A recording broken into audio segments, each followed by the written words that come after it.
Ang pagtatayo ng satellite congregational offices at super health centers ang ilan sa mga naisisulong ng kumakandidato bilang 2nd District Representative ng Davao del Norte. Narito ang balita ni Joshua Baguio. Kasabay ng ayusin natin ng Pilipinas campaign rally na ginanap sa Kaputian District Island Garden City of Samal, ipiniliwanag ni Ann Duhali, kandidato sa ilalim ng Partido Demokratiko ng Pilipino, kung bakit siya ay nasa Team Duterte. Na ako sa Team Duterte kay ako ang manggong nakita nga ang tinuod nga nagmahal sa Pilipinas way lain kundi ang ato ang Tatay Digong. Makita mo na nimo kung unsa siya kapalangga sa mga tao.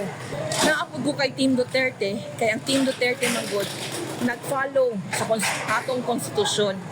Ang tao ang bida sa Team Duterte, dili ang bida ang politiko. Team Duterte honors our constitution. That is why I am with Team Duterte. Samantala, iginit din ni Duhali ang kahalagahan ng pagkakaroon ng mga satellite offices sa buong ikalawang distrito ng Davao del Norte. Satellite offices, sa pagkakaroon manggod, ang congressional office nato naa sa Panabo. Karon ang mga taga-Samal, mutabok pa sila. So mas maayo siguro butangan nato congressional office po diri sa Samal para dali na lang para sa mga taga-Samal nga mga pangayo og tabang, makapangayo og suporta gikan sa congressional office.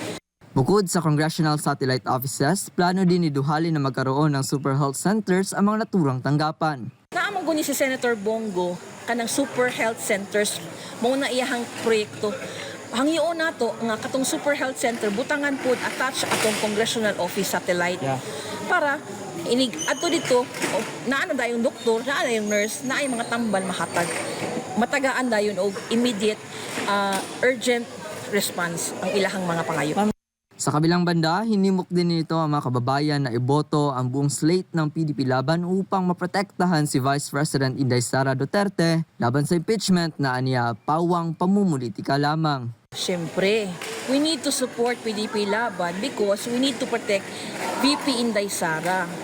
Karong June 2 manggod mag-resume ang trial ni Sara. Unya daan sa Senado. Karon kung wala kay number sa Senado, ma-impeach gyud si Sara. Once ma-impeach si Sara by law, dili na siya kadagan og presidente. So, kinsa na lang ang nabilin. Wala na ilain na mubalik na pud tag Team Marcos, di ba? 2022 nagpabudol naman ta, kabalo naman taon say nahitabo. Ang KOJC ilahang gi-invade. Unya si Inday gi-file og impeachment. Unya karon na pod gikidnap si Presidente Duterte, gilabay dito sa Hague. So tama na, dili na ta mobalik anang mga higayuna. So importante gyud nga dili ma-impeach si Sara. Importante mabutaran nato ang mga kandidato sa Team Duterte hilabi na sa Congress o sa Senado.